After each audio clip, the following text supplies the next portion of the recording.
శ్రీ స్కాంద పురాణాంతర్గత కార్తీక పురాణము 2వ అధ్యాయము సోమవార వ్రత మహాత్మ్యము.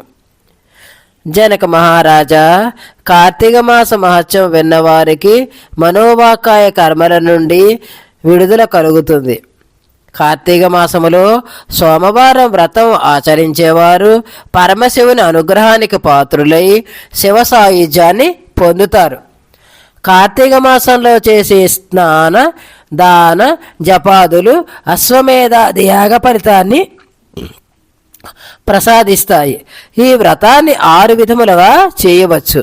1 ఉపవాసము, 2 ఏకభుక్తము, ఒంటిపూట భోజనం చేయుటనే ఏకభుక్తము అని అంటారు. 3 నక్తము అంటే రాత్రి మాత్రమే భోజనము చేయటము. 4 తాను అడగకుండా ఉంటూ ఇతరులు పెట్టినది తినటము స్నానం. 6 తిలదానం, నువ్వులు దానం ఇవ్వడం. ఇవి శక్తి ఉన్నవాళ్ళు పూర్తి ఉపవాసం చేసి శివునకు అభిషేకం కావించి తులసీ తీర్థం మాత్రమే తీసుకుని మన్నాడు అన్నదానం చేసి తర్వాత భోజనం చేయవచ్చును. అందుచేత ఉపవాసం చేయగలగని వాళ్ళు ఉపవాసం చేయటం అన్ని విధాలా మంచిది. ఇక 2వది, ఉపవాసం చేయలేని వాళ్ళు ఉదయాన్నే స్నానం, జపం, దేవతారాధన మొదలైన వాటిని యథావిధిగా చేసి మధ్యాహ్నం భోజనం చేసి రాత్రి మాత్రం భోజనం చేయకూడదు. పండ్లు పాలు తీసుకొనవచ్చును. ఈ విధంగా చేసేదానిని ఏకభుక్తము అంటారు. ఇక 3వ పద్ధతిలో ఉదయాన్నే స్నానం, జపం, అభిషేకం, పితృ దేవతారాధన మొదలైన వాటిని నిర్వహిస్తూ పగలంతా ఉపవాసం చేస్తూ పురాణ పఠనముతో కాలం గడిపి రాత్రి నక్షత్ర దర్శనం చేసిన తర్వాత భోజనం చేయాలి. ఆ విధంగా చేసేదానిని నక్తం అంటారు.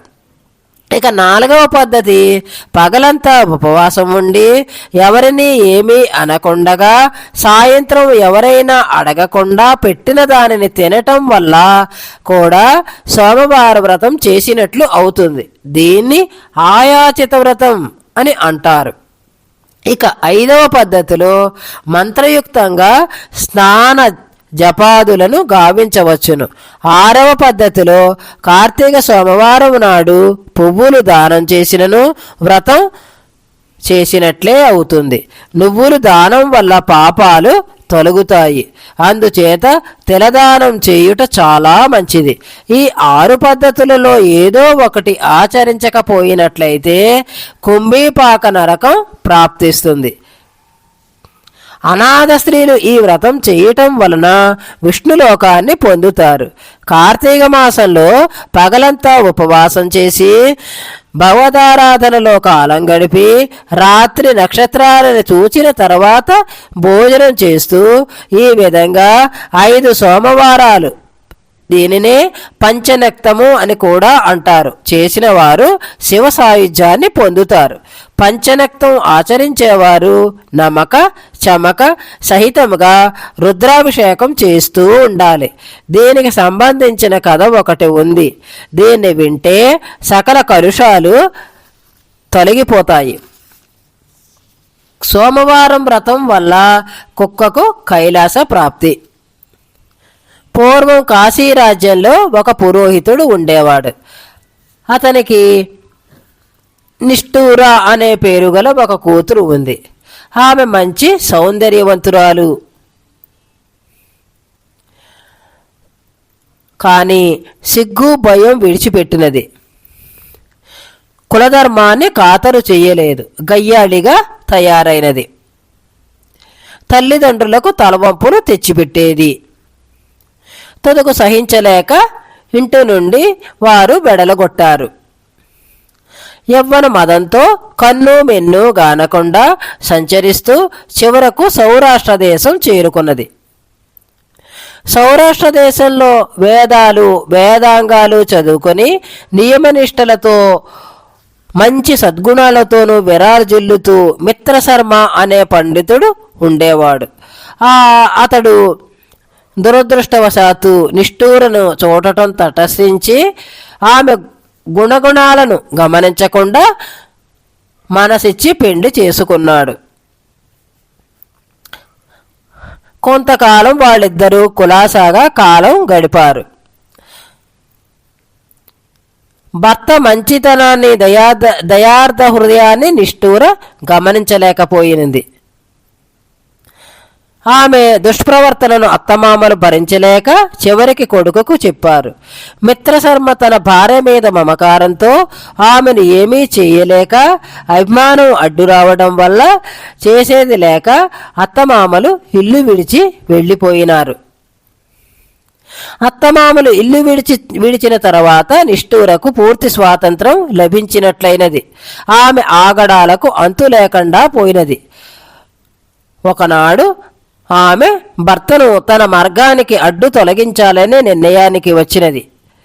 మిత్రశర్మ నిద్రపోతూ ఉండగా పెద్ద బండను తెచ్చి వాని తల పగులగొట్టి శవాన్ని నూతులో పారవేసి ఏమీ ఎరిగినట్లు నిశ్చితంగా ఆటాపాటలతో కాలం గడుపుతున్నది. ఆమెలో సదాచారం ఎంత వెతికినా కనిపించేది కాదు.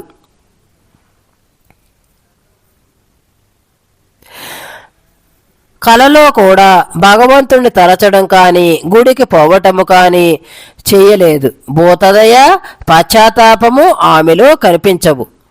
పండితుల్ని విద్యావేత్తలను వెక్కిరిస్తూ ఉండేలే. కొంతకాలానికి ఆమెలో యవ్వనము పోయి ముసలితనం ప్రవేశించినది. అనారోగ్యానికి గురి అయినది. తినటానికి తిండి లేక, ఉండటానికి ఇల్లు లేక, తిరిగే శక్తి లేక, చేసిన పాప ఫలితాన్ని అనుభవిస్తూ దిక్కులేని చావుకు గురి అయినది. యమదూతలు ఆమెను తీసుకుని పోయి యమధర్మరాజు ముందు విచారణ నిమిత్తం హాజరుపరిచినారు. చిత్రగుప్తుల వారు ఆమె చరిత్ర అంతా విన్నవించారు. ఆమె జీవితంలో ఒక్క మంచి పని కూడా చేసి ఎరగదు. యమధర్మరాజు ఆమె పాపకర్మలకు తగిన విధంగా దండన విధించారు. ఈ విధంగా ఆమె అనేక బాధలు అనుభవించి ఆ నరకాన్ని అనుభవించిన తర్వాత భూమి మీద 15 మార్లు కుక్కగా జన్మించినది. 15వ జన్మలో ఒక కార్తీక సోమవారం రోజున ఎంత తిరిగినా ఆహారము దొరకలేదు. ఆ దినము కార్తీక సోమవారం అగుట వలన ఒక బ్రాహ్మణుడు పగలంతా ఉపవసించి రుద్రాభిషేకము కావించి పురాణ పట్టణముతో ప్రొద్దు గడిపి నక్షత్ర దర్శనం చేసుకున్న తర్వాత బల్యన్నం బయట వేసి కాళ్ళు కడుగుకొని లోపలికి వెళ్ళాడు. ఆకలితో నకనకలాడుతూ ఉన్న ఆ కుక్క బల్యన్నం చూడగానే దాని మీదకు ఉరికి తినడం ప్రారంభించినది. ఆ బల్యన్నం తింటూ ఉండగానే దానికి పూర్వజన్మ గుర్తుకు వచ్చినది. దానితో ఆ కుక్క బ్రాహ్మణుని, ఓ మహానుభావ, నన్ను కాపాడు అని పిలిచినది. బ్రాహ్మణుడు వెలుపలకు వచ్చి కుక్క పిలుపు గ్రహించి నీవెవరు అని అడిగినాడు. అప్పుడు కుక్క తన కథ అంతా చెప్పి, ఓ మహాత్మా, నీవు ఇచ్చిన బలిభోజనము వలన నాకు పూర్వజన్మ స్మృతి కలిగింది. విషయమంతా గ్రహించి, ఓ శుచి, ఈరోజు కార్తీక సోమవారం కదా, నీవు పగలెల్లా ఆహారం దొరకక ఉపవాసం చేసి నక్షత్ర దర్శనానంతరం నక్తభోజనం చేశావు. దాని ఫలితంగా నీకు పూర్వజన్మ స్మృతి కలిగింది. నిప్పు తెలిసి ముట్టినా తెలియక ముట్టినా కాలే విధంగానే నీకు నక్తభోజనం మహిమ తెలియకపోయినను దానిని ఆచరించిన ఫలితం దక్కింది అని అన్నాడు. అది విన్న కుక్క దీనత్వముతో తనను కాపాడమని మొరపెట్టుకున్నది. దయార్థ హృదయుడైన ఆ విప్రుడు తాను సంపాదించుకున్న ఒక కార్తీక సోమవారము నాటి ఫలితాన్ని ఆ కుక్కకు దారపోశాడు. దానితో ఆమె పాపాలు పటాపంచలవటం వల్ల కుక్క రూపం వదిలిపెట్టి దేదీప్యమాన శరీరాన్ని పొంది దివ్య వస్త్రాభరణాలతో కూడిన స్త్రీ రూపం పొంది తన మిత్రులతో కూడి కైలాసం చేరుకున్నది. అందువల్ల కార్తీక సోమవారం నాడు ఉపవాసము చేసి నక్తాది వ్రతాలు చేసిన వారు అన్ని పాపాల నుండి విముక్తి పొంది శివ సాయుధ్యం పొందుతారు. కాబట్టి ఈ కార్తీక సోమవార వ్రతం చేసి మేలు పొందు అని వశిష్ఠుల వారు జనక మహారాజునకు చెప్పారు. ఇది శ్రీ స్కాంద పురాణాంతర్గత కార్తీక మహత్యమునందలి ద్వితీయ అధ్యాయము సంపూర్ణము.